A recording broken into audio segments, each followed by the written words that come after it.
मतलब जैसे ही शो चालू हुआ, पब्लिक पूरा शो देखने जाती है, तो बेचारे जो स्टॉल्स वाले आते हैं आपके साथ स्पॉन्सर, उनको वो क्राउड नहीं मिल पाता। पुलिस परमिशन बहुत इंपॉर्टेंट है भाई। एथलीट पैसे के लिए नहीं खेलता, वो किसी ने, लेकिन रियलिटी चेक में अगर अपन जाते हैं ना, तो एथलीट पैसा देख के भी ओवरऑल विनर के लिए मैं क्या इम्पैक्टफुल कर सकता हूँ। जैसे आपने देखा था कि हमने अपने ओवरऑल विनर को कभी कार दिया, ठीक है, कभी 1 लाख रुपए ऑन स्टेट कैश होगा, या इंटरनेशनल टूर। अगर आपको कैटेगरीज देखनी है तो आपको प्राइवेट करानी चाहिए। बिल्कुल प्राइवेट ही कराना पड़ेगा, क्योंकि फेडरेशन में जब कैटेगरीज होती नहीं तो आप वो जजिंग कैसे करेंगे। कुछ लोगों को कुछ जजेस से प्रॉब्लम होती है, या कुछ जजेस को भी कुछ एथलीटों से प्रॉब्लम होती है। फीमेल एथलीट की सेफ्टी के लिए आपको बाउंसर रखने के लिए अभी सर जो मेरा इंटरेस्टिंग पॉइंट है ना, वो है रियलिटी चेक। यस, हाँ, मैं भी इस बारे में बात कर रहा था। कुछ मेरे पहचान, हाँ, सब पहचान गया मेरे को। ऐसा लगता है कि मैं जब शो करूंगा तो ये सारे लोग आपके शो में आएंगे, सपोर्ट करेंगे, भर भर के। एक मतलब कोच ने भी अगर 5-5 एथलीट भेज दिए तो भीड़ लग जाएगी मेरे में। ऐसा नहीं होता मेरे भाई। जो लोकल एथलीट होते हैं ना, वो डरपोक होते हैं। दिल्ली के एथलीट सबसे ज़्यादा फेयरलेस, क्योंकि उनमें वो जिगरा है कि वो वहाँ भी खेलते हैं और दूसरी जगह जाके भी खेलते हैं। लोकल एथलीट को एक प्लेटफॉर्म मिले, बड़ा प्लेटफॉर्म मिले, लेवल का प्लेटफॉर्म मिले। लेकिन क्या होता है कि अब वो लोग खेलते हैं, स्पॉन्सर इतना कमिट मेरे साथ तो करेंगे, मुझे बोला है शो करो, मैं हेल्प करूँगा, ये दूंगा वो दूंगा। भाई कुछ नहीं करते। कई बार स्प्रे टाइम को मैंडेटरी करना कि मजबूरी भी होता है, क्योंकि ऑडिटोरियम अगर गंदा होता है तो उसके बाद जो पेनल्टी चार्जेस लगते हैं ना, बहुत हाई लगते हैं। मतलब जो मुंबई वाला शो था, ऑलरेडी 80,000 रुपीज़ तो पेनल्टी के पे किए थे मैंने। कंट्रोवर्सी आपके शो को हाइप भी दिला, लेकिन वो हाइप आपको तब आपके पॉजिटिव आपके फेवर में जाएगी अगर आप आपके पॉइंट पर सही हो तो। नमस्कार दोस्तों, कैसे हो आप? स्वागत है आपका हमारे नए वीडियो में। बादल सर को मैंने फिर से बुलाया है, लेकिन इस बार ना हम लोग अलग टॉपिक हिट करने वाले हैं। इसके पहले बॉडी बिल्डिंग, जिम, ये सारी चीज़ें इस पे बात की हमने। आज हम बात करने वाले इवेंट के बारे में। जो बॉडी बिल्डिंग जो शो होता है, तो ऑर्गेनाइज करने के लिए क्या क्या चीज़ें लगती है, और ये वीडियो उनको बहुत हेल्प करेगा जो अपना शो स्टार्ट करने की सोच रहे हैं, या जो अपने नाम के शो को बड़ा ब्रांड बनाना चाहते हैं, या ऐसा बोल सकते हैं शो को बड़ा या सक्सेसफुल बनाना चाहते हैं। तो ये उनको गाइड करेगा। और बादल सर का जर्नी जिसने देखा होगा उसको तो पता है, लेकिन जिसने नहीं देखा उसको बता दो। बादल सर ने ऑलमोस्ट कितने 6 स्टेट में 5 स्टेट नहीं, अब 6 अलग अलग जगह पे अपना 6 अलग अलग का ऑलरेडी पहला इवेंट है प्राइवेट, जो 6 अलग अलग जगह पे हुआ है। और कितने साल से हो रहा है सर? 20 से अपने स्टार्ट किया था, ऑलमोस्ट अब 5 साल हो गए अपने को। हाँ।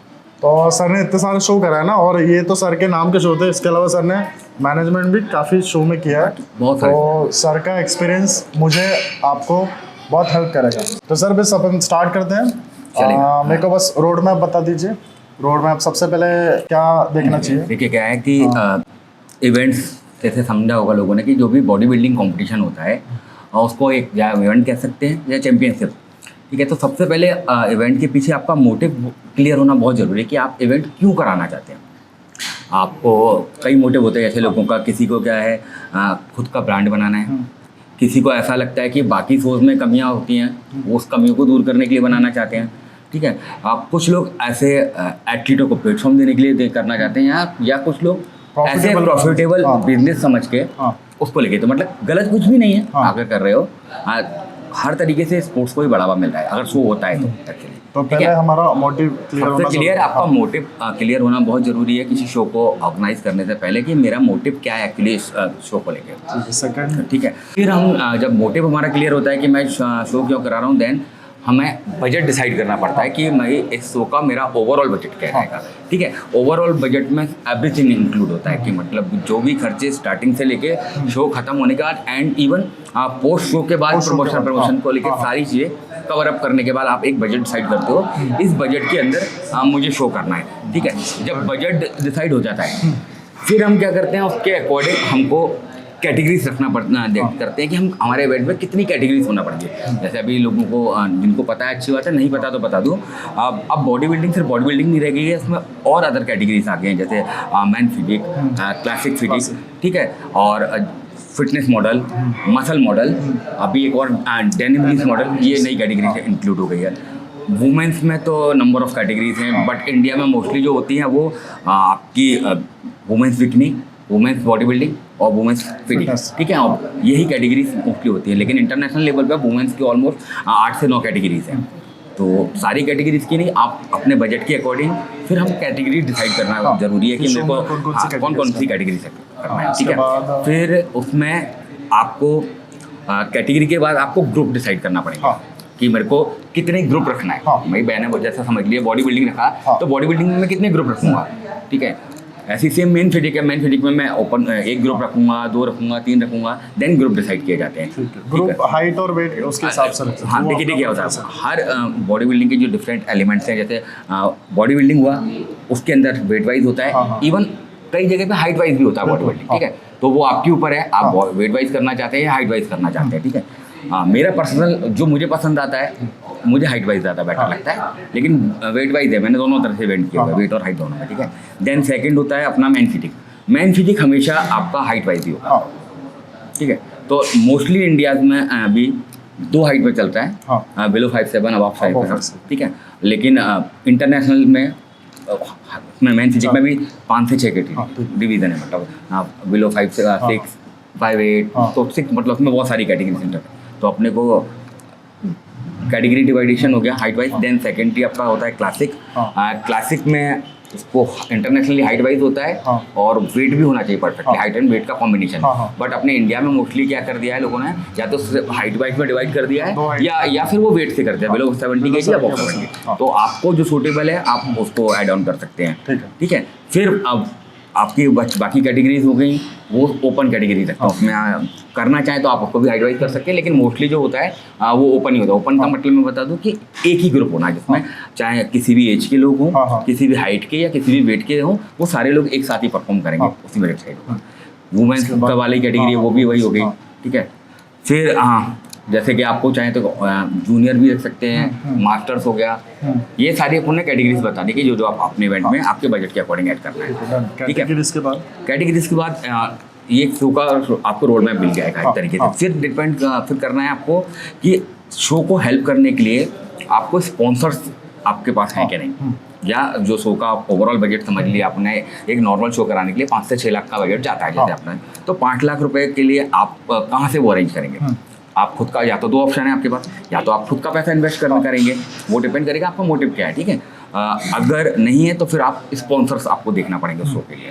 तो अगर जो मेरा एक्सपीरियंस है या बाकी जाऊँगा, तो अगर आपके पास स्पॉन्सर्स हैं तो वो स्पॉन्सर्स का अमाउंट आपके पास पहले होना चाहिए, हाँ, ठीक है। क्योंकि कई बार या ज़्यादातर होता ही है कि स्पॉन्सर्स बैक ऑफ करते हैं, या जितना कमिटमेंट करते हैं बोलते हैं वो उतना आपको नहीं मिलता। तो बेटर है कि आप वो ऐसे साइड उसको लेके चलें सेफ्टी के लिए, कि ये जितना बजट मुझे स्पॉन्सर से मिल रहा है वो आपके पास भी होना चाहिए, जिससे आपका शो में आपको प्रॉब्लम मतलब ऑन टाइम अगर वो बैक ऑफ लेते हैं तो मेरे पास उतना रहना चाहिए कि मैं उसको फिर उस समय मैनेज करूँ, उस समय हाँ। आपको पैनिक या बाकी चीज़ों हाँ, से नहीं हाँ। होना चाहिए, ठीक है। इसके ना स्पॉन्सर्स के बाद अपना क्या रहेगा कि वेन्यू का मतलब हो गया कि यहाँ पर हम शो को कराते हैं। अब वो ओपन एयर में भी हो सकता है और ऑडिटोरियम में भी हो सकता है, ठीक है। वो आप आपके एरिया और या कह सकते हैं कि किस सीजन में हम शो कर रहे हैं उसके ऊपर भी डिपेंड करता है। सर ओपन में बेनिफिट क्या रहता है कराने के? देखिए क्या होता है, ओपन कराने का मतलब हो गया कि आपको क्राउड बहुत मिलेगा, हाँ। क्योंकि अगर ओपन स्पेस पे हो रहा है तो कोई रोड पे घूमते हुए जा रहा है या ट्रैवल कर रहा है, तो उनको अगर दिखता है एक शो देखते हुए तो आपको वो देख के रुक जाते हैं। हाँ। दूसरा डिसएडवांटेज लेकिन क्या है कि क्लाइमेट की जो भी प्रॉब्लम्स आती है, मौसम की, बारिश होने लगी, आंधी आ गई, हाँ। या ये सारी प्रॉब्लम्स के कारण, हाँ। या गर्मी है तो स्वेटिंग ज़्यादा होना, हाँ। और आपको साथ में सिक्योरिटी भी ज़्यादा लगेगी, जो बाउंसर्स हो गए या पुलिस प्रोटेक्शन जो भी है ना, हाँ। वो आपको ज़्यादा रखना पड़ता है। सेकेंडली आपको स्टेज रेडी करना पड़ेगा, हाँ। जो ओपन एयर में होगा ना, हाँ। तो स्टेज Stage बहुत का अलग अलग अलग रेंज में, खर्चा है। साइज हाँ। का अलग, हाँ। फिर आपको कवर अप करना पड़ेगा, हाँ। देन आपको चेयर्स अरेंज करना पड़ेगा, हाँ। तो वो थोड़ा सा बढ़ जाता है, फिर लाइटिंग भी लगवाना पड़ेगी अलग से, हाँ। तो वो एडिशनल खर्चा है। लेकिन एडवांटेज है और दूसरा हंगामा भी नहीं, वही चीज़ है ना कि एडवांटेज, हाँ। लेकिन क्या है हाँ। कि पब्लिक आपको क्राउड ज़्यादा Crowd ज़्यादा ठीक है। मिलेगा, हाँ। और लेकिन वही दूसरा डिसएडवांटेज कि क्राउड ज़्यादा है, तो क्राउड में कई लोग हैं जो हंगामा भी ज़्यादा करते हैं, मतलब शो चिल्लाना या ज़बरदस्ती एथलीटों को देख के उनके साथ वार्म अप रूम में घुस जाना, हाँ, हाँ, हाँ। तो ये चीज़ें हो जाती है। अब दूसरा होता है वो होता है अपना ऑडिटोरियम, ठीक है। ऑडिटोरियम में क्या प्रॉब्लम्स हैं कि एक्चुअली ऑडिटोरियम का एक टाइमिंग होता है फिक्स, हाँ। आप उस टाइमिंग में ही बुक करते हैं, तो उससे ज़्यादा आप उसको नहीं चला सकते। तो आपको ऑडिटोरियम में भी जब भी शो है तो उसका टाइम मैनेजमेंट करना बहुत इंपॉर्टेंट है ऑडिटोरियम के अंदर। ओपन एयर में क्या अगर होता है तो आपका डिले भी, रात को भी लेट भी हो सकता है, तो चल जाता है, वहाँ चलता है, वहाँ ऐसा शो नहीं है। लेकिन ऑडिटोरियम का फिक्स टाइमिंग है, उनके रूल्स रेगुलेशन है, उसके अकॉर्डिंग करना पड़ेगा। दूसरा ऑडिटोरियम का एडवांटेज मिल जाता है कि वो मोस्टली AC ऑडिटोरियम भी आपको मिल जाते हैं। तो दो डिस्कम्फर्ट नहीं फील होता, ठीक है। इसके अलावा आपको ऑडिटोरियम का बेनिफिट, आपको स्टेज ऑलरेडी रेडी मिलती है, ठीक है। स्टेज लाइट हो गया, साउंड हो गया, कहीं पे तो एलईडी स्क्रीन हाँ कहीं मिलता है, नहीं तो आप जिनको नहीं है वो खुद अरेंज कर सकते हैं, ठीक है। चेयर्स की भी जरूरत नहीं है, तो वो पूरा खर्चा आपका बच जाता है, मतलब सीधे वॉशरूम वगैरह हो गया, चेंजिंग रूम हो गया। इवन अगर आपके शोज में फीमेल एथलीट्स आ रही है तो उनकी सेफ्टी और आपके पर्सन वो भी प्रॉपरली रहता है, आपको जितनी दिक्कत नहीं रहती उनके रूम में, ठीक है। और तो मौसम का जैसे कोई फर्क नहीं पड़ता अंदर, चाहे गर्मी हो या सर्दी हो, आपको जो आपका क्लाइमेट चाहिए वो आपको बराबर से मिल जाए। नेगेटिव मेरे को एक ही दिख रहा है, जो ऑडियंस कम आएंगी। देखिए क्या होता है कि अधिकतर प्रॉब्लम ये है कि जब ऑडिटोरियम के अंदर चीज़ें हो रही होती है ना, तो मोस्टली क्या लगता है लोगों को कि मे बी यह टिकटिंग के थ्रू, ठीक है। टिकट पे करके कोई शो देखने, अभी इंडिया में इतना क्रेज नहीं हुआ है कि बॉडी बिल्डिंग शो को देखने के लिए लोग पे करके देखना चाहें। दूसरा क्या होता है कि लोगों को पता ही नहीं है कि यहाँ ये शो होने वाला है, ठीक है। तो उसके अगर एडवांटेज ले सकते हैं, अगर आपके पास बजट हो तो आप क्या है कि बैनर्स वगैरह पहले से ही रोड पे वहाँ लगवाना अगर चालू कर देंगे और साथ में प्रमोट करें कि एंट्री फ्री है या जैसी, तो उसका शायद आपको थोड़े से क्राउड ज़्यादा मिल जाएगा। एक चीज़ ये भी है कि वहाँ पे जो ऑडियंस आएंगे वो फिटनेस बस देखिए क्या होता है, वो ऑडिटोरियम के अंदर ये होता है कि जिसको इंटरेस्ट है ना फिटनेस में, आपको सिर्फ वही क्राउड मिलेगा, ठीक है। और लेकिन अब ओपन एयर का एक एडवांटेज और क्या रहता है जो मुझे लगा कि अगर आपके पास स्पॉन्सर्स के स्टॉल्स लगे हैं तो ऑडियंस और स्पॉन्सर्स शो को साथ में देख सकते हैं। अगर ऑडिटोरियम के अंदर होता है तो मोस्टली जगह क्या हो रहा था कि शो अंदर चल रहा होता है, स्टॉल्स बाहर होते हैं, तो उन लोगों को पता ही नहीं चल रहा होता कि शो के अंदर क्या हो रहा है, क्या चीज़ है। तो वो एक तरीके से अलग थलग से हो जाते हैं। तो मतलब जैसे ही शो चालू हुआ तो पब्लिक पूरा शो देखने जाती है, तो बेचारे जो स्टॉल्स वाले आते हैं आपके साथ स्पॉन्सर, उनको वो क्राउड नहीं मिल पाता, जो मैंने ऑब्जर्व किया। तो सर मेरे को ये लगता है कि अगर आपका जो ये है क्या स्पॉन्सर अगर कोई पॉलिटिशियन है तो उसको क्राउड ज़्यादा चाहिए कि भैया डेफिनेटली, मतलब क्या रहता है कि आपको हेल्प कौन कर रहा है ये मैटर है कि अगर आपको पॉलिटिकल है दैट मीन उनको प्रमोशन से मतलब है, उनको प्रमोशन सिर्फ बॉडी बिल्डिंग लाइन से नहीं, उनको हर तरह के क्राउड का प्रमोशन मतलब हेल्प चाहिए या सपोर्ट चाहिए या उनके बीच में अपनी इमेज उनको क्रिएट करना चाहते हैं। तो अगर ऐसा आपको कोई सपोर्ट करने वाला है तो मैं यही बोलूँगा कि आप ओपन कीजिए, ठीक है। और वो आपको ज़्यादा बेटर रहेगा क्योंकि उनको उससे अच्छा कवरेज मिल जाएगा। तो उनको अच्छा आप कवरेज दोगे तो नेक्स्ट टाइम आपका शो रहेगा, हमेशा आपको हेल्प करने के लिए रेडी रहेंगे।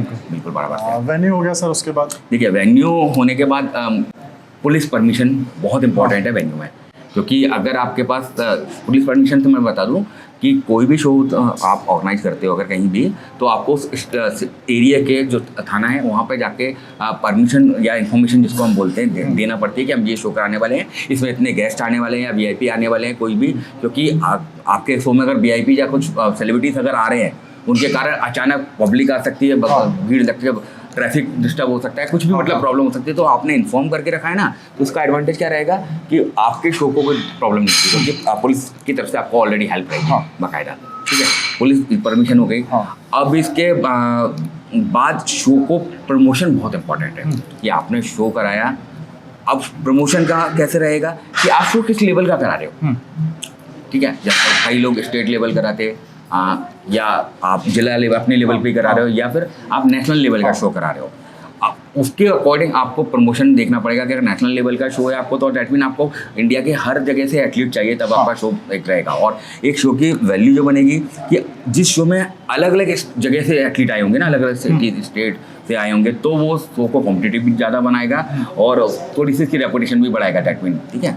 अगर आप स्टेट लेवल का ही शो है तो आपको आपके स्टेट में ही प्रमोशन करना है, तो वो आपकी प्रमोशन एक्टिविटीज़ को आपके किस लेवल का शो कर रहे हो उसके अकॉर्डिंग आपको फिक्स करना पड़ेगी, ठीक है। और प्रमोशन के लिए मैं बोलूँगा आज का टाइम सोशल मीडिया का टाइम सबसे बेस्ट है। तो आप प्रमोशन के लिए जो सोशल मीडिया इन्फ्लुएंसर्स होते हैं, यूट्यूबर्स होते हैं, जो इन्फॉर्मेशन जैसे आपका लोकेश है या इस तरह के और भी जो चैनल्स हैं जो बॉडी बिल्डिंग शो की कवरेज करते हैं या देते हैं, तो आप उनको कॉन्टैक्ट करके आपके शो को प्रमोट कर सकते हैं। तो दैट मीन आपके शो के बारे में पता होना बहुत इंपॉर्टेंट है कि बाकी जगह पे बाकी एथलीटों तक एथलीट, ठीक है।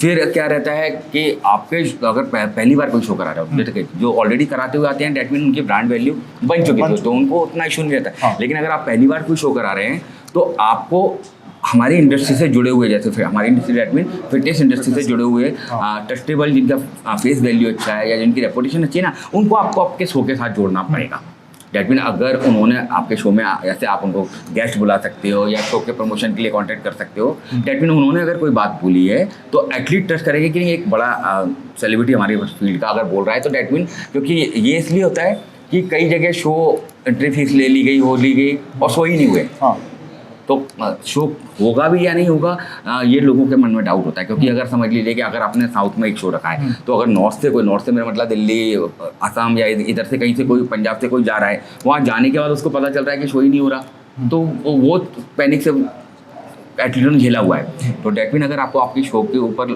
ट्रस्ट एथलीटों का जीतना है, थोड़ा सा लाइमलाइट में आना है, तो आपको ऐसे लोगों को आपके शो के साथ जोड़ना पड़ेगा जिनकी वैल्यू है, जिनकी बातों को लोगों को वैल्यू और जिनकी इमेज सही है। मतलब वैल्यू से मतलब वही है कि उनको पता है ऑनेस्ट है, ये उसी चीज़ को सपोर्ट कर रहे हैं जो ऑनेस्ट है। तो डेट मीन आप दोनों को फायदा रहता है उस चीज़ का, ठीक है। प्रमोशन होने के बाद अगर हम देखेंगे कि फिर कैटेगरी का आप प्राइस क्या दे रहे हो, कैटेगरी या अपना शो में आप घर कैटेगरी, क्योंकि डिवाइड करोगे ना, एक खाली एक तो है नहीं कि आप एक कैटेगरी रख रहे हो तो फिर वही है। लेकिन अगर आपने अलग अलग कैटेगरीज रखी हैं तो टोटल प्राइस आपके शो में क्या जा रहा है, आप वो आपको प्रमोशन में भी हेल्प कर देगा। क्योंकि आज के टाइम में जो जैसे देखें अपन, एक एथलीट प्राइस देख से बहुत इम्पैक्टफुल होता है। कैश प्राइस देख के ही हो जाता है कि अगर मैं ट्रैवल कर रहा हूँ, इतना खर्चा स्पेंड कर रहा हूँ, तो मेरा उतना पैसा निकलना चाहिए। आप भी एथलीट हो, बहुत सारे लोग बोलते हैं ये कि नहीं एथलीट पैसे के लिए नहीं खेलता, वो की चीज़ है। लेकिन रियलिटी चेक में अगर अपन जाते हैं ना तो एथलीट पैसा देख के भी खेलता है, ठीक है। क्योंकि क्या हो गया है, मेडल ट्रॉफीज वाली बात थी, ये सारे पॉइंट्स ना आज से 10-15 साल पहले थे कि यहाँ मेडल ट्रॉफी के लिए एक एथलीट खेलता था सिर्फ। क्योंकि अब इतने शोज होते हैं ना, तो ढेर लग चुका है ऑलरेडी मेडल ट्रॉफी का, डिफरेंट बड़ी मेडल, छोटे मेडल, ठीक है, हर तरह की चीज़ों का। तो एथलीट अब सब कुछ देख के खेलता है कि उसको प्राइस कितना मिलना है, ठीक है, और शो के अंदर एंट्री फीस कितना है, शो के बाद मुझे क्या प्रमोशन मिलता है, तो सारी चीज़ें देखता है एक एथलीट। एंड शो के पैनल में कौन कौन है, तो डिसाइड करना ये कि कैटेगरीज में मैं क्या क्या प्राइस दे रहा हूँ, वो डिसाइड होने के बाद आप डिसाइड करेंगे कि मैं एक अपने शो को हाईलाइट देने के लिए ना, एक ओवरऑल विनर के लिए मैं क्या इम्पैक्टफुल कर सकता हूँ। जैसे आपने देखा था कि हमने अपने ओवरऑल विनर को कभी कार दिया, ठीक है, कभी 1 लाख रुपए ऑन स्टेज कैश होगा, या इंटरनेशनल टूर, जैसे हमारे लास्ट या दिल्ली वाले शो में भी हमने रखा हुआ था कि ओवरऑल विनर का इंटरनेशनल। तो ऐसा कुछ ना कुछ आपको इम्पैक्टफुल डालना पड़ेगा कि जो ओवरऑल विनर जो आई कैचिंग हो, अट्रैक्ट सेम अभी जैसे उनका दुबई प्रो शो के लिए स्पॉन्सरशिप, ठीक है, जैसे हमने किया, या जैसे बाकी एक शो में हो रहा है यहाँ वाइके दी जा रही है, ठीक है। तो इस तरह की चीज़ें अगर आपके शो को अट्रैक्शन बढ़ाती है, ठीक है। के बाद आपके शो में गेस्ट कौन कौन आ रहे हैं, ठीक है, ये पॉजिटिव पॉइंट अभी चल रहे हैं, इसलिए बस तरह बता रहे हैं। तो गेस्टों से भी आपके शो से जुड़ते हैं तो उसका भी इम्पैक्ट आता है, लोगों का, एथलीटों का ट्रस्ट बढ़ता है चीज़ों पर, ठीक है। और ऑडियंस भी आपको मिल सकती है कि गेस्ट आपके अच्छे आ रहे हैं तो बराबर से, ठीक है। फिर क्या करना है कि आपको ना, ये होने के बाद फिर आपका जो आप एरिया है, या कह सकते हैं आपका स्टेट या सिटी है, वहाँ पर आपको लोकल सपोर्ट चाहिए होगा। लोकल सपोर्ट से डेट मीन आपकी इंडस्ट्री के और जो जिन हो सकते हैं या जो और एथलीट्स हैं उनको आपके शो में खेलना चाहिए, ठीक है।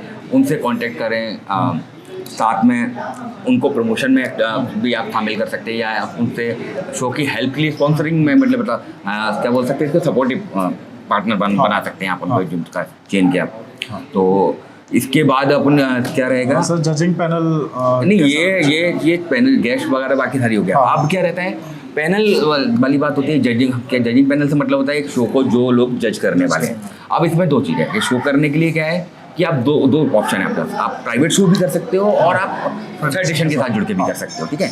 अगर आप फेडरेशन के साथ जुड़ के करते हो तो जजिंग पैनल और बाकी चीज़ों को आपको प्रॉब्लम नहीं होती, क्योंकि वो सारा फेडरेशन वाले ही देख रहे होते हैं। आपको सिर्फ उनको जो भी उनकी फीस है या जो भी आपको वो पे करना रहती है, बाकी सारी चीज़ें वो देख रहे होते हैं। लेकिन अगर हम बात करते हैं कि एक प्राइवेट इवेंट कर रहा है जो फेडरेशन से अलग होके, क्योंकि नंबर ऑफ जो कैटेगरीज है ना वो आपको सिर्फ प्राइवेट इवेंट्स में मिलेंगी, फेडरेशन के अंदर आपको सिर्फ लिमिटेड कैटेगरी मिलेगी, ठीक है, करेक्ट। तो अपन बात करना चाहे बेटर रहेगा हम प्राइवेट के लिए बात करते हैं। अगर आपको कैटेगरीज देखनी है तो आपको प्राइवेट करानी चाहिए, बिल्कुल प्राइवेट ही कराना पड़ेगा, क्योंकि फेडरेशन में जब कैटेगरीज होती नहीं तो आप वो जजिंग कैसे करेंगे, तो क्राइटेरिया। मेरे को ऐसा लगता है कि जो स्पॉन्सर अगर आपके पास तगड़े नहीं है तो आपका मतलब फेडरेशन में एंट्री फीस कम होता है एथलीट का। देखिए वो एंट्री फीस कम होता है, लेकिन बाकी जो उनको हाँ। सपोर्ट रहता है ना, जो हाँ। गवर्नमेंट का सपोर्ट हो गया या हाँ। आपके, तो फंडिंग उनके पास आ जाती है, इसलिए वो कम रख पाते हैं। तो मैं यही बोल रहा हूँ, अगर आपके पास फंडिंग अच्छा है हम्म। तो आप एक बार का फेडरेशन के साथ जा सकते हो, लेकिन अगर आप सारा पैसा खुद ही लगा रहे हो, नहीं, इधर उधर से कर रहे हो, तो फंडिंग फिर अच्छा है नहीं तो हाँ, भी मतलब फेडरेशन के साथ जा सकते हैं, ऑप्शन नहीं हाँ, नहीं। हाँ। फंडिंग अच्छा है तो भी क्या रहेगा कि भाई वो कैटेगरी लिमिटेड रह जाएंगी ना। हाँ करेक्ट। उससे बेटर है कि भाई अगर आपके पास फंड फाइनेंस से बोला 100 कराएंगे 5 लाख है, 5 की जगह आप 50 लाख है, हाँ। तो भाई अगर आप आपके शो में अदर कैटेगरीज ऐड करोगे तो 15 कैटेगरी ऐड करोगे तो वो एक फेस्टिवल टाइप का हो जाएगा ना, कि फेस्टिवल जहाँ हो जाएगा, वॉल्यूम क्रिएट हो जाएगा। कि एक एथलीट को अलग अलग ऑप्शन मिलेंगे ना खेलने के लिए, और जब वहाँ के आपके ऑडियंस को भी दिखेंगी उनकी बॉडी बिल्डिंग में और क्या क्या नया और क्या क्या होना होना है। हाँ हो चुका है या उनके पास ऑप्शन क्या क्या है। हम्म। ठीक है, तो उसके बाद जैसे फंडिंग डिसाइड हो गया, फिर आपका रहता है कि जब प्राइवेट आप करा रहे हो हाँ। तो आपका पैनल मतलब जजिंग में कौन लोग बैठने वाले हैं जो एथलीटों को जज करने वाले हैं। तो जजिंग पैनल बहुत इंपॉर्टेंट है, आप जो सिलेक्ट करें बहुत सोच समझ के करें, क्योंकि कुछ लोगों को कुछ जजेस से प्रॉब्लम होती है, हाँ। या कुछ जजेस को भी कुछ एथलीटों से प्रॉब्लम होती है। तो ये आप बहुत सोच समझ के आपके पैनल में शामिल करें। जो मैं सजेस्ट करूँगा कि आपकी जिनकी इमेज एक ऑनेस्ट पर्सन की हो, Honest, अच्छा। ऑनेस्ट जज की हो, ठीक है, फेवरेटिज्म ना हो करने वाला हो, जो या अपने एथलीट को एक्स्ट्रा एडवांटेज देने वाले ना हो, हाँ। ऐसे जो जजेस हों। इंडिया में बहुत सारे ऐसे हैं जो प्राइवेट शोज या बाकी जगह पे हम जाते हैं, आप उनसे कांटेक्ट कर सकते हैं, वो बिल्कुल आपके शो को रेडी रहते हैं, मतलब गेम को हेल्प करने के लिए। जजिंग पैनल हो गया। Next online registration. देखिए, फिर जजिंग पैनल ये सारी चीज़ें करने के बाद ना क्या होता है, जैसे शो अनाउंस करने के बाद आपने कैटेगरी में प्राइज बनी कर लिया, फिर क्या रहता है उसका प्रमोशन के साथ आपको ऑनलाइन रजिस्ट्रेशन चालू करना पड़ेगा। ये ऑनलाइन रजिस्ट्रेशन चालू करने का एडवांटेज आपको क्या रहेगा कि आपके पास कितने एथलीट आ रहे हैं ऑलमोस्ट आपको पहले से एक आइडिया हो जाएगा, एक डाटा मिल जाएगा, एक डाटा रहेगा ना कि अप्रोक्स मेरे पास इतने एथलीट मेरे शो से जुड़ चुके हैं। तो जब शो के साथ एथलीट जुड़ेंगे तो आपको भी एक कॉन्फिडेंस बढ़ेगा कि नहीं यार, कि मेरे शो पर ट्रस्ट अगर नहीं एंट्रीज आ रही, डेट मीन आपको दिखेगा कि मुझे यार और प्रमोशन की नीड है, या कैसे मतलब अपने शो को क्या कमी रह रही है कि लोग नहीं इंक्रीज करा रहे हैं। हाँ। तो ऑनलाइन एंट्री चालू करना आपको कह सकते हैं एक आइडिया देना स्टार्ट कर देता है हाँ। कि मेरा शो किस डायरेक्शन में जा रहा है। हाँ बिल्कुल। ठीक है, क्योंकि अगर आपकी शो की रेपुटेशन अच्छी हो रही होगी तो ऑनलाइन रजिस्ट्रेशन चालू करते हैं, क्योंकि क्या रहता है ऑनलाइन रजिस्ट्रेशन में जो बेनिफिशियल है दोनों के लिए, एथलीट के लिए भी और आपके लिए भी, कि एंट्री फीस पहले कम से चालू की जाती है। हाँ। जैसे जैसे डेज पास होते जाते हैं वो फीस कुछ बढ़ाते जाते हैं और ऑन स्पॉट ज़्यादा रहती है। तो हाँ। उसमें क्या है कि जो इसलिए वैलिड है कि भाई जो आपके शो पे पहले यकीन कर रहा है, आपने सपोज समझ ली कि 1 महीना पहले शो, 2 महीने पहले शो से फीस मैंने रखी 2000 रुपये। हाँ 1 महीने बाद जो रह जाएगा शो में, तो मेरी फीस 2000 से मेरी 3000 हो जाएगी। ऑन स्पॉट मेरी फीस 2 हो जाएगी 3.5 या 4000 रुपये। हाँ। तो एक एथलीट जब देखेगा कि यार मैं अभी जुड़ता हूँ तो मुझे 2000 ही पे करना है, हाँ। और जब मैं ऑन स्पॉट कर रहा हूँ तो मुझे 4000 पे करना हाँ। है। तो जिसको खेलना है वो श्योर है वो अभी 2000 पे करके हाँ। आपके शो के साथ जुड़ सकता है। अब भले इसमें क्या है, आपको क्या लॉस है कि भाई ऑन स्पॉट पे आके करता तो आपको 4 मिलते हैं। हाँ। लेकिन एडवांटेज क्या है कि भाई 2 करके भी एक एथलीट आपके शो से जुड़ रहा है ना, तो मतलब ये हाँ आ गया मोटिव वाला पॉइंट, हाँ। कि आपका मोटिव क्या है शो कराने के पीछे। अगर आपका मोटिव शो से पैसा कमाने का है तो ये चीज़ें मैटर करेंगी, लेकिन अगर आपको शो से प्रमोशन या आप एथलीटों को प्लेटफॉर्म देने के लिए कर रहे हो तो आप शो से एथलीट ज़्यादा जोड़ना चाहोगे। बिल्कुल। ठीक है, हाँ, तो ये वाला पॉइंट यहाँ क्लियर हो गया बराबर। नेक्स्ट सिक्योरिटी का क्या ध्यान देना चाहिए? देखिए, जैसे ऑडिटोरियम में करा रहे हैं, ऑडिटोरियम में कराएं या आप बाहर कोई शो कराएं, सिक्योरिटी आपको बाउंसर्स रखने ही पड़ेंगे। जो बाउंसर मुझे लगते हैं कहाँ होना बहुत ज़रूरी है, आपके स्टेज के पास, दूसरा आपके जजिंग पैनल के पास, क्योंकि बहुत सारे रहते हैं जो जजिंग के पास पहुंच जाते हैं। हाँ। या आर्गुमेंट करने या हाँ। कोई भी मतलब हाँ। ऑडियंस से उठ के या स्टेज से आके हाँ। उनको डिस्टर्ब ना कर सके। फिर आपका जहाँ एथलीट वार्म अप कर रहे होते हैं तो आपने देखा होगा बेचारे वार्म अप नहीं कर पाते या ट्रेनिंग कर रहे होते हैं, हाँ। और पब्लिक वहाँ घुस जाती है, वो हाँ। तो वहाँ कवर करने के लिए आपको नीड है। फीमेल एथलीट की सेफ्टी के लिए आपको बाउंसर रखने की नीड है। ठीक है, देन जहाँ शो इंटरव्यू करते हैं वहाँ पे आपके गेस्ट को रिसीव करने के लिए बाउंसर की नीड है। हाँ। अगर आपके ऊपर है कि आपने शो में पेड रखी है एंट्री या पासेस के थ्रू रखी है, तो प्रॉपर कौन लोग आ पा रहे हैं वो देखिए, वहाँ पे आपको बाउंसर की नीड रहेगी। तो बाउंसर आपके शो को सिक्योरिटी प्रोवाइड करता है कि कोई भी इस तरीके के शो में प्रॉब्लम्स के लिए दंगा होना, लड़ाई झगड़ा होना, उसको रोकने के लिए, इसलिए ये बहुत इंपॉर्टेंट है जिसको निगलेक्ट नहीं करना चाहिए। फिर साथ में आपको एक एम्बुलेंस रखना बहुत ज़रूरी है, क्योंकि किसी भी एथलीट को कभी भी कोई प्रॉब्लम हो सकती है, तबीयत खराब हो सकती है, तो एटलीस्ट मेडिकल सपोर्ट टीम वहाँ रहेगी। तो एथलीटों के लिए और सबके लिए बेटर है। मतलब आपके अगर कुछ ऐसा ना हो, लेकिन बाई चांस अगर होता है तो फिर आपके ऊपर बहुत सारे क्वेश्चन उठना चालू हो जाएंगे, तो आप किसी प्रॉब्लम में ना आए। इससे बेटर है कि आप एक एम्बुलेंस को आपके कॉन्टेक्ट करके रखें। फिर क्या है, अगर एथलीट को आप बुलाने के लिए फीस के साथ क्या और प्रोवाइड कर रहे होते हैं। नेशनल लेवल का आपने जब शो किया तो प्रॉब्लम क्या होता है, जो मैंने ऑब्जर्व किया, ठीक है, स्टे ऑफ फूड बहुत डिस्टर्बिंग रहता है। क्योंकि अगर मैं ही हूँ, मैं एक अननोन सिटी में जा रहा हूँ, तो मुझे पता नहीं है ना कि वहाँ पर मैं कहाँ होटल ढूंढूं, या रीजनेबल रेंज में मिल भी रहा है कि नहीं मिल रहा। दूसरा, मेरे वेन्यू जहाँ से हो रहा है वहाँ से कितना ज़्यादा दूर है, ठीक है।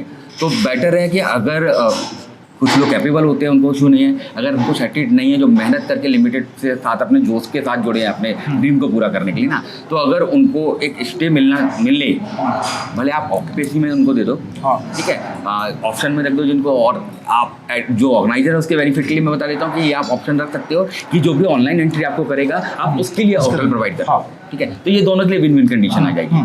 तो वो दिया, साथ में अगर आपका बजट है, बाकी चीज़ें हैं, तो कुछ एटलीस्ट बाकी फूड नहीं, एटलीस्ट कार्ब लोडिंग फूड जो मैं बोलूँगा वो एथलीट को अगर मिल जाए तो बेटर है। क्योंकि कई जगह ऐसा रहता है ना कि वेन्यू ऐसी जगह पे होता है जहाँ उनको फूडिंग के मिलता ही नहीं है, तो परेशान होते हैं। दूसरा, वाटर आप अरेंज करके रखें पीने के लिए एथलीट को। कई जगह देखा है ऑडियंस और बैक स्टेज में भी कि भाई पानी उनको नहीं मिल रहा होता है। दूसरा, अगर बाहर आपने कराया हुआ है तो चेंजिंग रूम, वॉशरूम, ये आपको जो पोर्टेबल रहते हैं आपको अरेंज करना चाहिए बाकायदा, ठीक है। फिर बाकी चीज़ें आ रहा है, ऑडिटोरियम में है तो ऐसा सुने। फिर टैनिंग का मैं यहाँ बोलूँगा, हेड पॉइंट जोड़ूंगा कि अगर ऑडिटोरियम के अंदर है ना, तो बहुत सोच समझ के टैनिंग सिलेक्ट कीजिए। टैनिंग दो तरह की आती है, आपका क्रीम टैन भी होता है और आपका स्प्रे टैन भी रहता है।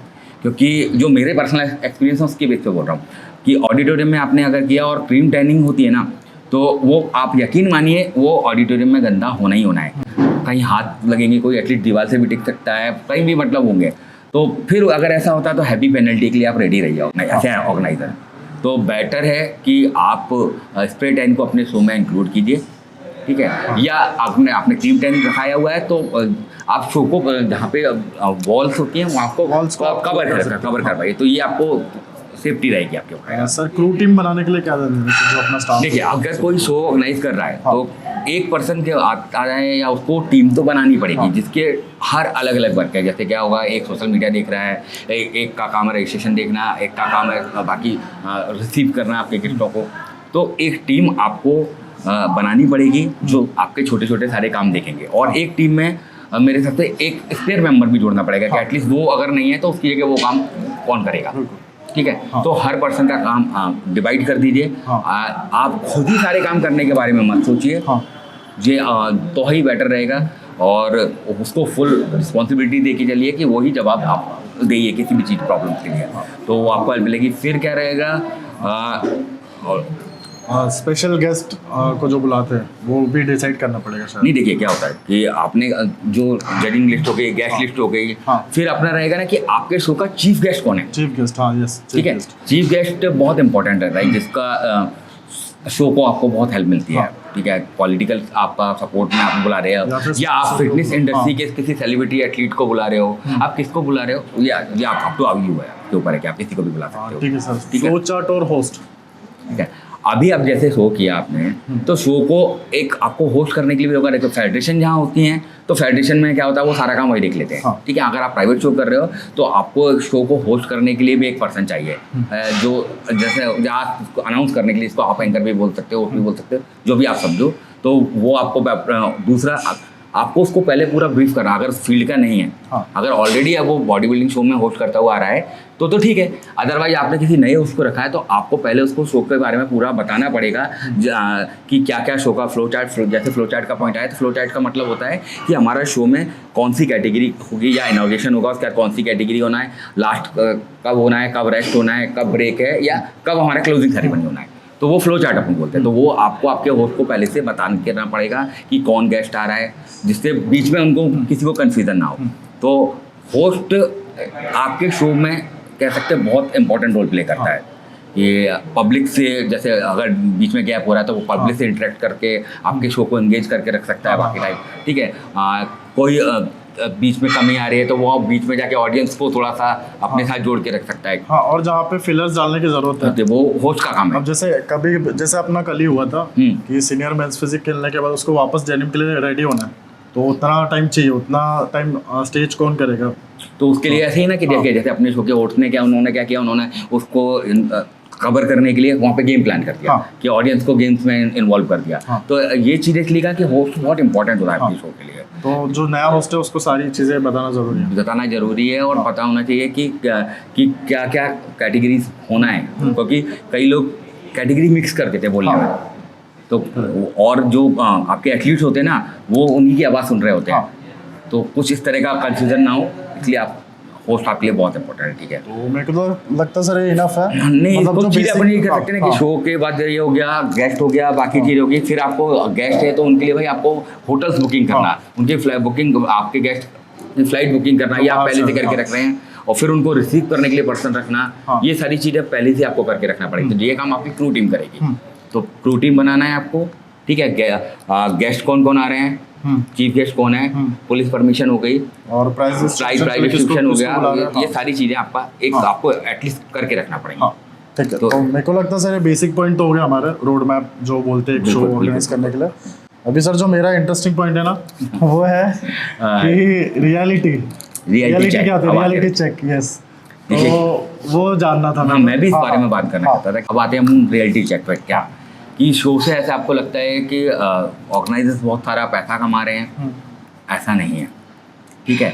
जब आप एक शो करते हो ना, तो उसको मैनेज करने में बहुत सारी प्रॉब्लम फेस करना पड़ती हैं। जैसे कि क्या होता है, आपको लगता है कि यार मैंने तो इंडस्ट्री में सब लोगों से मेरे टर्म्स बहुत अच्छे हैं, ठीक है, मैं सबके लिए शोज में जाता हूँ, या कुछ मेरे पहचान, हाँ, सब पहचान गया मेरे, ठीक है। तो क्या होता है, आपको ऐसा लगता है कि मैं जब शो करूँगा तो ये सारे लोग आपके शो में आएंगे, सपोर्ट करेंगे, भर भर के। एक मतलब कोच ने भी अगर 5-5 एथलीट भेज दिए तो भीड़ लग जाएगी मेरे शो में। ऐसा नहीं होता मेरे भाई ऐसा नहीं होता। तो रियल फ्रेंड आपके कौन है, क्या है, ये आपको शो के बाद ही समझ में आता है। दूसरा, देखते हैं कि आपको लगता है कि यार मैं अब शो अपने सिटी में करा रहा हूँ तो लोकल एथलीट जितने हैं यार सब लोग खेलेंगे, एक बड़ा लेवल का शो देख के। लेकिन एक्चुअली क्या होता है, कई जगह जो लोकल एथलीट होते हैं ना, वो डरपोक होते हैं। मैं ये क्लियर बोलूँगा कि लोकल एथलीट जो मैं वो इतने अलग अलग जगह पे शो कराए ना, मैं बोलता हूँ दिल्ली के एथलीट सबसे ज़्यादा फेयरलेस और बोलता हूँ, क्योंकि उनमें वो जिगरा है कि वो वहाँ भी खेलते हैं और दूसरी जगह जाके भी खेलते हैं। लेकिन बाकी जगह मैंने जो इतने जगह शोज़ कराए हैं या बाकी और सब जगह के शोज़ को भी देखता हूँ ना, तो लोकल एथलीट डरपोक मैंने पाया है, ठीक है। जो बाहर का कोई एथलीट आ रहा है ना बड़ा, या लोग आ रहे हैं, वो खेलते ही नहीं शो में। बेचारा एक ऑर्गेनाइजर इस होप के साथ आपको प्लेटफॉर्म रखता है कि मेरे लोकल एथलीट जीते, लोकल एथलीट को एक प्लेटफॉर्म मिले, बड़ा प्लेटफॉर्म मिले, लेवल का प्लेटफॉर्म मिले। लेकिन क्या होता है कि वो लोग खेलते ही नहीं है। तो ये रियलिटी चेक उसके सामने कब आती है, जब वो शो देखता है कि यार मैं तो सोचा था कि 50 लड़के आने वाले अपने या 100 आने वाले, ये तो 5 ही रह गए रे, बाकी कहाँ है। और एथलीट क्या है, जब आप शो प्लान कर रहे होते हो ना, तो अब आपको बनेंगे अरे बहुत बढ़िया पूरा सपोर्ट है, मैं खेलूंगा। आपको ये पता ही नहीं लगने देना देंगे कि वो खेलने वाले नहीं है, ठीक है। तो इसलिए ये इसके बाद रियलिटी चेक में अपन देखते हैं। रियलिटी चेक में 2 चीज़ें समझ गई मेरे को। एक जो आपका जो भ्रम रहता है कि सारे इंडस्ट्री के लोग मेरे पहचान के, वो सारे अपने अपने एथलीट लाएंगे, तो वो तो भूल जाओ, आपको पता चल, आपकी आंखें खुल जाएगी। बिल्कुल, मतलब दूसरा चीज एक और बोलूँगा, ये इसके अलावा दूसरा एक और जो पॉइंट है, आपको स्पॉन्सर्स जैसे लगता है ना कि स्पॉन्सर इतना कमिट मेरे साथ तो करेंगे, मुझे बोला है शो करो, मैं हेल्प करूँगा, ये दूंगा वो दूंगा। अरे भाई कुछ नहीं करते मतलब जो बोलने का बहुत कम, मैं बोलूँगा कि जो स्पॉन्सर्स हैं जिन्होंने कमिटमेंट आपको बोलेंगे वो आपको करेंगे। पता चला कि भाई बोला, हाँ पहले हाँ बोल देते हैं, फिर जब जेब से पैसा निकालने की बारी नहीं, प्रमोशन आपसे पूरा ले लेंगे, हाँ बोल के हम सपोर्ट कर रहे हैं। आप फेक मतलब जो मैं बोलूँगा क्या करते हैं कि भाई स्पॉन्सर जैसे करते हैं ना, एथलीट को स्पॉन्सर कर दिया, भाई एथलीट तक स्टैक 1-2 महीने तक ही भेजेंगे, इसके बाद देते ही नहीं है वो। अब आती बात किसके ऊपर है, वो एथलीट बेचारा ऑर्गेनाइजर को फोन करता है कि भाई आपके शो में था, ये आपकी कमिटमेंट, ये कौन है आपको स्पॉन्सर के तरफ से। तो स्पॉन्सर्स का रियलिटी भी आपको आपके शो के बाद ही समझ में आता है। और 3 चीज़ें मेरे को समझ गई। एक तो जो इंडस्ट्री के लोग पहचान के वो हाँ, वो सपोर्ट ब्रांड- नहीं करने वाले हैं, हाँ। ठीक है, और लोकल एथलीट का सपोर्ट, और सेकंड स्पॉन्सर के प्रॉमिस। हाँ। उसके बाद सर बात करते हैं कंट्रोवर्सी की। शो में ना बहुत कंट्रोवर्सी हो रही है, तो किन किन वजह से कंट्रोवर्सी होती है? ठीक है, क्या होता है एक कई तो बार मेरे को judging जैसे बोलते थे, जैसे हाँ। क्या होता है कई बार क्या रहता है ना, कंट्रोवर्सी आपके शो को हाइप भी दिलाती है, ठीक है, लेकिन वो हाइप आपको तब आपके पॉजिटिव आपके फेवर में जाएगी अगर आप आपके पॉइंट पर सही हो तो, हाँ। ठीक है। तो कंट्रोवर्सीज कुछ पॉइंट्स के लेके होती है, ठीक है। जैसे सबसे ज़्यादा मोस्ट कॉमन कंट्रोवर्सीज है वो है जजमेंट को, हाँ। जो कि आजकल आपको ज़्यादा देखने को मिलता है कि हर एथलीट को लग रहा है कि गलत हो रहा है, मेरे साथ चीटिंग हो रही है, ये चीज़ों को ज़्यादा देखने को मिलता है, ठीक है। दूसरा जो पॉइंट मैं बताऊँगा वो बताऊँ कि एथलीट के साथ जो कमिटमेंट किए जाते हैं वो पूरे नहीं होते। उनको पोस्टरों में तो लिख दिया जाता है मोस्टली बड़े बड़े अक्षर 5 लाख, और वो देखते नहीं वर्थ और छोटा सा डॉट स्टार लगा रहता है, वो भूल जाते हैं, वो वर्थ के अंदर कुछ भी जोड़ दिया जाता है। तो एथलीट जहाँ सोच के आता है कि यार इतना मिलने वाला है, वहाँ मतलब कुछ कहते हैं ना कि डिब्बा खोलने के बाद तो खाली निकला, तो फेक प्रोमिसेस की वजह से होती है। देन अभी कुछ जगह होने लगी है कि कैटेगरीज मर्जिंग। कैटेगरी मर्जिंग का मतलब बता दूं कि 2 ग्रुप को मिला के एक ही ग्रुप बना लेना, ठीक है। तो ये दोनों पॉइंट्स हैं इसमें। आपको क्या होता है, एक ऑर्गेनाइजर के पॉइंट से भी बोलूँगा, एक एथलीट के पॉइंट से भी बोलूँगा मैं आपके पॉइंट पे। एक मैं अगर एथलीट हूँ तो मैं क्या देखूँगा कि अधिक मैं क्या कोई भी एथलीट देखेगा ना कि यार अपना मेरा प्लेस लग रहा है कि नहीं लग रहा। बहुत कम एथलीट होते हैं ये जो खेलने के लिए खेलते हैं, यार मुझे खेलने में मजा आता है कि प्लेसिंग से मतलब नहीं है, वो आपको बहुत कम मिलेंगे, ठीक है। ज़्यादातर लोग एथलीट यही देखते हैं कि यार मेरी प्लेसिंग लगने का होगा चांस तो ही मैं खेलूंगा। तो जब आप कैटेगरीज बनाते हो तो एथलीट डिवाइडेड हो जाते हैं, तो वो देखते हैं यार मेरा ग्रुप 2 है या 3 ग्रुप है, ठीक है। तो जब 2 ग्रुप हैं तो मेरे ग्रुप में मेरे को चांस है, जब मैं छोड़ जैसे समझ लो अपन बात करें क्लासिक फिजिक के, तो क्लासिक फिजिक में 2 ग्रुप बना दिए मैंने। अब दोनों ग्रुप में एक लो ग्रुप है, मतलब शॉर्ट हाइट वालों का अब हो गया, जिनकी हाइट थोड़ी सी ज़्यादा है। अब छोटे हाइट वाला का एथलीट क्या सोचेगा, यार मेरा प्लेस लग जाएगी तो मैं खेल लेता हूँ। और बड़ा हाइट जब मर्ज हो जाते हैं तो क्या होता है, जैसे इन ग्रुप में बड़े हाइट वाले जीतते हैं, बड़ा हाइट वाला छोटा हाइट वाला मतलब उनके सामने स्टैंड नहीं कर पाएगा, क्योंकि इनका फ्रेम स्ट्रक्चर उस तरीके का जो होता है ना, तो एक एथलीट को फील होता है यार मर्ज कर दिया, मेरी प्लेसिंग चली गई। अब यहाँ आते हैं एक ऑर्गेनाइजर के पॉइंट ऑफ व्यू से। ऑर्गेनाइजर का पॉइंट ऑफ व्यू क्या रहता है कि अगर एक कैटेगरी में एक मिनिमम नंबर के एथलीट्स होना चाहिए ना, वो कैटेगरी अगर करा रहा है, ठीक है। तो जैसे क्या है कि अगर 10 लोगों को है या एटलीस्ट 5 लोगों को प्राइजिंग दिया जा रहा है, तो कम से कम उस कैटेगरी में 5 लोग तो होना चाहिए ना, ऑब्वियसली, ठीक है। तब तो वो कैटेगरी रहेगी। अगर नहीं है तो भाई क्या आपके पास ऑप्शन है, आपकी फीस रिफंड की जा सकती है। ऑर्गेनाइजर ये आप मजबूर, अगर कैटेगरी मर्ज करने के बाद आप खेलने के लिए मजबूर नहीं है, आप चाहें तो आपका रिफंड ले सकते हैं, ऑर्गेनाइजर उसके लिए रेडी रहेगा। लेकिन एक ऑर्गेनाइजर एक कैटेगरी के अंदर अगर माना 30,000 रुपये बांट रहा है, ठीक है, और आपकी एंट्रीज आई हैं 5, डेट मीन 1,000 रुपये से हो गया 5,000, आने के बाद 30,000 कैश प्राइस चला जाना उसका, और साथ में बाकी मेडल बहुत खर्चे अलग हैं। तो और एक तो point of view, income point of view से वाली बात हो गई पैसे का। दूसरा पॉइंट ऑफ व्यू क्या होता है कि कंपटीशन का स्टेज खराब दिखता है, मतलब कि अगर एक कैटेगरी में 2 या 3 पाँच तो बोले कि मतलब सिर्फ एक लड़का था अकेला तो हो गया, या 2 या 3 लोग ही हैं तो उनको मिल जाना, तो ये फेयर भी ठीक नहीं लगता। तो इसलिए वो क्या करता है, 2 कैटेगरी को मिला देता है, मर्ज कर देता है, ठीक है।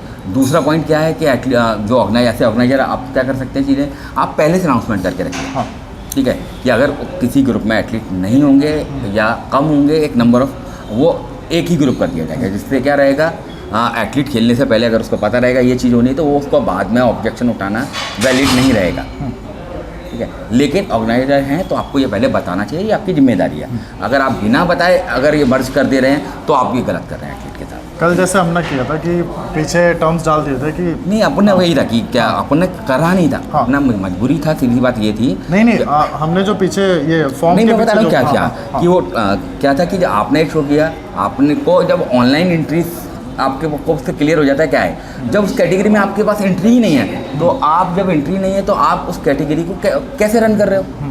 ये तो फिर क्या हो जा रहा है, वैसा है कि मैं आया खेलने एक कैटेगरी, समझिए बॉडी बिल्डिंग, अब मैंने देखा यार क्लासिक में भी कोई नहीं है लड़का, तो मैं एक मैंने कैटेगरी की जगह मैं 2 में खेल रहा हूँ, पता चला उस तीसरी कैटेगरी में भी नहीं है मेरे ग्रुप में, मैं 3 में भी खेल रहा हूँ। ऐसा नहीं है ना, अगर आप सच में एथलीट बराबर है ना तो आप पहले से एंट्री कीजिए ना, राइट। तो समझ में आता है वैलिड उसको कैटेगरी को रखना। तो ऐसा ही होता है कि जब उसमें एंट्रीज नहीं है तो मैंने वो कैटेगरी को हटा दो। हाँ फिर जो हटा दिया मतलब 2 ग्रुप हैं अगर क्लासिक में समझ लीजिए, या 3 ग्रुप है क्लासिक में, आपने 1 ग्रुप हटाया तो फिर 2 ही ग्रुप बचेंगे ना। हाँ सर, नेक्स्ट एक और होता है कि शो का जो टाइमिंग है ना, शो बहुत लेट शुरू होता है। देखिए क्या मतलब होता टाइम पहले शेड्यूल कुछ और डाला हुआ है आपने और शो बहुत ज़्यादा लेट होता है। देखिए टाइमिंग का आपको क्या उस है, वजह से भी controversy देखिए उसका एक्चुअली क्या है, एथलीट के लिए टाइम कंट्रोवर्सी का इशू बन जाता है कि यार बोला सुबह से बुला लिया, अभी तक शाम हो गई चालू ही नहीं हो रहा, या उनको पता ही नहीं कब है।